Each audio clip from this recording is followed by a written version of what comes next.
Croeso and welcome. My name is James and today I'm here to show you some things you can do with GCSE maths because I'm out in the countryside and it's very flat where I am, and actually behind me you might be able to see just beyond all those trees there is the horizon. So my question is, how far is that? How far is the horizon?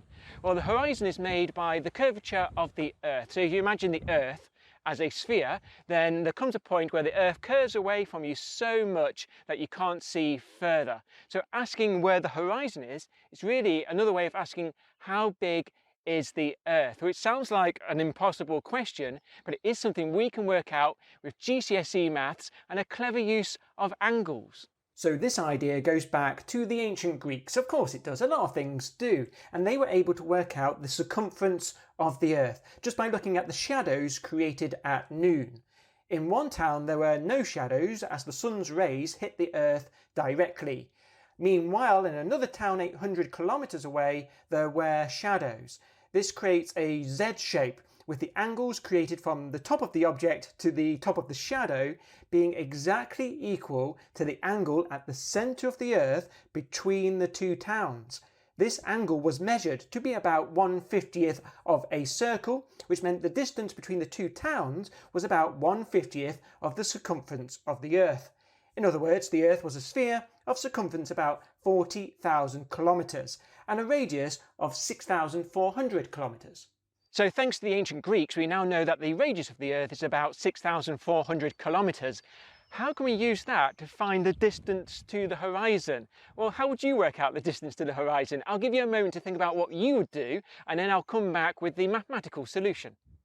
So I asked you, how would you work out the distance to the horizon? And you might have said, just walk over there, which is absolutely fine. I mean, the horizon will move as you walk towards it. So you might need a landmark or a friend to head towards. But can you calculate the distance to the horizon? Well, you can using our good friend Pythagoras. The horizon occurs when your line of sight just grazes the curve of the Earth. This creates a triangle that goes all the way to the centre of the Earth with a right angle at the horizon. If we say that the distance to the horizon is x, and we say that r is the radius of the Earth, and my height is h, then Pythagoras says that x squared plus r squared will equal r plus h all squared. If my eye height is about 1.6 metres, and the radius of the Earth is 6,400 kilometres, then we can calculate that x squared is equal to 20,480,000, or to put it another way, x is about 4.5 kilometres. That's about 2.8 miles. So we can work out that the horizon is about 4.5 kilometres away, and if I wasn't surrounded by trees and buildings, if I was in the middle of the desert or somewhere like that, that would be a 4.5 kilometre circle going all around me.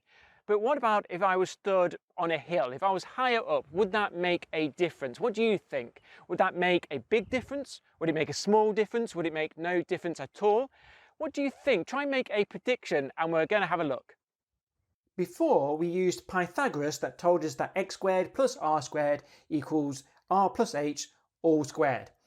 If we multiply out the bracket on the right, we would get that x squared plus r squared is equal to r squared plus 2rh plus h squared.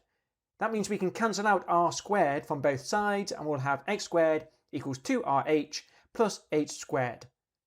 Now here's something you can do. Because h squared is going to be quite a small number, especially when you compare it with 2rh, we could say that x squared is approximately equal to 2rh because that's the dominating term here, or in other words, x is approximately equal to the square root of 2rh. This means that if we double the height, then the distance to the horizon is not doubled, but it would increase by the square root of 2. 4 times the height would double the horizon, 9 times the height would triple the horizon. So you can see further the higher up you go. For example, if you were to stand at the top of Mount Everest, you would be able to see for 335 kilometres. So higher does mean you can see further, which is why you would put the crow's nest on the top of a ship so you can see further. But can you see anything that is beyond the horizon? That doesn't sound possible, does it? But actually you can see some things that are beyond the horizon if they are tall enough, to poke up above the horizon. For example, if there was a 300-metre tall building in the distance and I can see the top half, then I can calculate that the building is approximately the square root of 2RH, which is about 44 kilometres beyond the horizon. And that's in addition to my distance to the horizon. This shows that the Earth is curved. It's strange that you can see a building beyond the horizon, but if the Earth was flat, you would be able to see the bottom of the building. So there you have it. I like that you can work out the distance to the horizon with just a bit of Pythag. You can even work out the size of the Earth with a little knowledge of angles. Although in my story, you did have to have those two towns that were 800 kilometres apart. Although, if you're clever, you can actually work out the size of the Earth just using angles alone. And to do that, what you need to do is to measure the angle between the horizontal and the horizon. This method was discovered by Persian scientists of the 11th century. If we call the angle between the horizontal and the horizon A, then the angle at the centre of the Earth between you and the horizon is also A. And maybe you'll be able to convince yourself why that is true. Now we've made a triangle between you, the horizon, and the centre of the Earth. Now let's think about the cosine of the angle A. By definition, the cosine of A is equal to r over r plus h. This means that if we know the angle and we know our height, we can work out the radius of the Earth without having to travel anywhere. For example, if you were on top of a mountain that was 1,000 metres high, then this angle would be just about 1 degree, which is enough to calculate the radius of the Earth to be 6,400 kilometres.